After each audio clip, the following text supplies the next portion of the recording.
இந்த சென்னை மாநகரத்துக்கு புதுசாக காவல் ஆணையராக பொறுப்பேற்றிருக்கிறேன். சென்னை மாநகரம் வந்து எனக்கு புதிதில்லை, எல்லா பணியிலையும் பணிபுரிந்திருக்கிறேன். டிசி அண்ணா நகரா, டிசி மவுண்டா, JC traffic, JC south, additional commissioner traffic, additional north. Chennai city எனக்கு புரிதல்ல.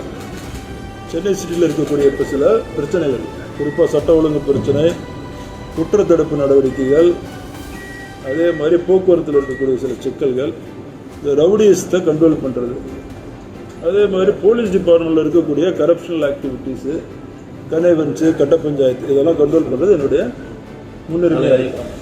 இப்போ நீங்கள் கேளுங்க சார். இப்போ city police commissioner post prestigious post, இந்த போஸ்ட் வந்து உங்களுக்கு கவர்மெண்ட் கொடுத்துருக்காங்க. ஏற்கனவே நீங்கள் வந்து எல்லா இடத்துலையும் சிறப்பாக செயல்பட்டுருக்காங்க.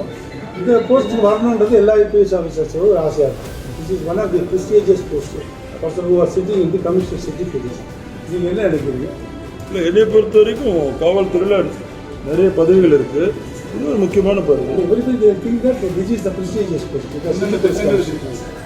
சொல்லிட்டேன், சிட்டியில் எல்லா இடத்துலையும் ஒர்க் பண்ணியிருக்கிறோம். கூடுதல் பொறுப்பு சொல்லுங்க.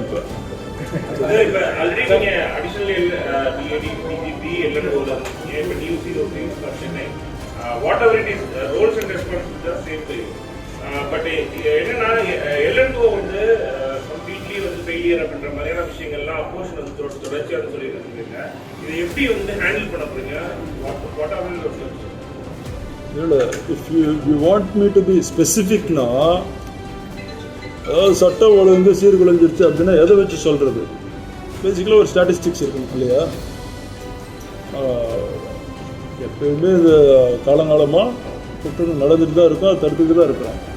ஸோ இப்போ அதிகமாகிருச்சு, முதல்ல கம்மியாக நடந்தது அப்படிங்கிறது ஸ்டாட்டிஸ்டிக்ஸ் வச்சு தான் சொல்லணும். அப்படி ஸ்டாட்டிஸ்டிக்ஸ் வச்சு பார்க்கும் பொழுது சென்னை சிட்டியாக இருக்கட்டும், தமிழ்நாடாக இருக்கட்டும், இப்போ வந்து 2022, 2023 கொலைகள் கம்மியாக தான் நடந்துச்சு.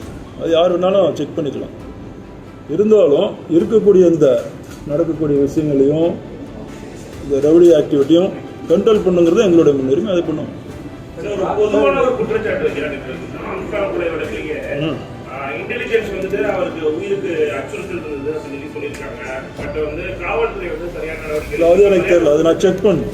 நான் இப்போ தான் கமிஷனர் பொறுப்பேற்று இருக்கிறேன், பார்க்குறேன். அப்படி ஏதாவது இருந்ததுன்னா நடவடிக்கை எடுக்கலன்னா எடுக்காத அதிகாரி மேல் நடவடிக்கை எடுக்கணும்.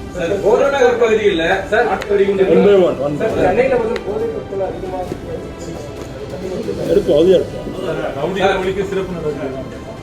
அதான் முதல்ல சொல்லிட்டேன். புறநகர் பகுதியில் நாட்டு வெடிகுண்டு கலாச்சாரம் இருந்துச்சு. ஆம்ஸ்ட்ராங் போராட்டம் சென்னையிலிருந்து நாட்டு வெடிகுண்டு கலாச்சாரம் இருக்குது.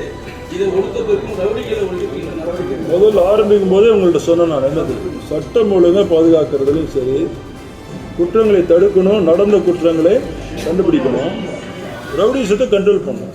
அதுக்கு தான் முன்னுரிமை பண்ணுவாங்க. என்டையர்லி ரவுடிசை கண்ட்ரோல் பண்ணணுன்றது ஒரு அச்சீவ்மெண்ட் சொல்லியிருக்கோம். சில ஸ்டேஷன்ஸ் வந்து மென் பவர் கம்மியாக இருக்குன்ற மாதிரி ஒரு குற்றச்சாட்டு. அதெல்லாம் பார்த்தேன், அதை களையக்கூடிய நடவடிக்கை எடுக்கும். சார், நீங்கள் ஆல்ரெடி வந்து நார்த் அடிஷனல் கமிஷனர் இருக்கும்போது ஒரு கேங்ஸ்டர் டீம் உங்களுக்கு வச்சுருந்தீங்க. இப்போ அந்த கேங்ஸ்டர் டீம் பார்க்குறேன், செக் பண்ணுறேன். செக் பண்ணிட்டு எதெல்லாம் ரிவைவ் பண்ணுமோ பண்ணுவோம். போதைப் பொருள் புழக்கம் வந்து அதிகரிச்சு தடுக்கிறதுக்கு ஸ்பெஷல் திட்டங்கள் இது இருக்கா? ஏன்னா நீங்க ஆல்ரெடி ஆவடியில் இருந்துருக்கீங்க. தினமும் ஒரு திட்டம் கொடுக்கறதுனால ஒரு பிரயோஜனம் கிடையாதுங்க. ரெகுலர் போலீசிங், ப்ரொஃபஷனல் போலீசிங் பண்ணாலே போதும். போலீஸ் அதிகாரிகளும் சரி, காவல் அதிகாரிகளும் ஆளுநர்களும் அவங்களோட பொறுப்பை உணர்ந்து பண்ணக்கூடிய ப்ரொஃபஷனல் போலீஸுமாங்க. அதை ரெகுலராக பண்ணாலே எல்லா குற்றங்களும் குறையும். அதை பண்ணுறதுக்குள்ள ஏற்பாடுகள் பண்ணுவோம். ஆம்ஸ்ட்ராங் வழக்கு பற்றி நான் கருத்து சொல்ல முடியாது. இப்போதான் அது இப்போதான் வந்து நான் பொறுப்பு ஏற்றிருக்கிறதுனால இதுக்கு மேலே தான் சார்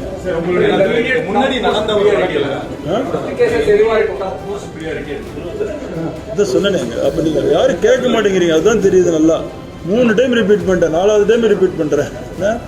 சட்டம் ஒழுங்கை மெயின்டைன் பண்ணணும், அடுத்து குற்றங்களை தடுக்கணும், நடந்த குற்றங்களை கண்டுபிடிக்கணும், ரவுடிகளை ஒடுக்கணும், ரவுடிகளுக்கு அவங்களுக்கு புரிகிற மாதிரி வகையில் சொல்லிக் கொடுக்கணும்.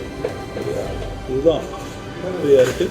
போக்குவரத்து சிக்கல்கள் இருக்குது நிறைய. நான் போக்குவரத்து அடிஷ்னல் கமிஷனர் இருந்ததுனால சொல்கிறேன், போக்குவரத்து சிக்கல்கள்லாம் கொஞ்சம் இருக்குது, அதையும் சரி செய்யலாம்.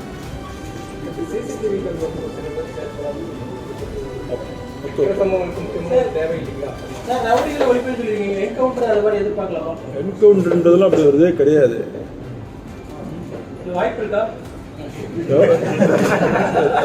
ரவுடிகளுக்கு எந்த லாங்குவேஜ் புரியுமோ அந்த லாங்குவேஜில் நம்ம சொல்லிக்கணும். அதாவது என்னை நம்பி இந்த பொறுப்பை கொடுத்துருக்கிற அரசுக்கு கண்டிப்பாக, அரசுக்கும் மாண்புமிகு முதலமைச்சர் அவர்களுக்கும் கண்டிப்பாக நல்ல பேர் கிடைக்கிற மாதிரி சட்டம் ஒழுங்கு காப்பாற்றுவோம். Professional policing. Thank you sir.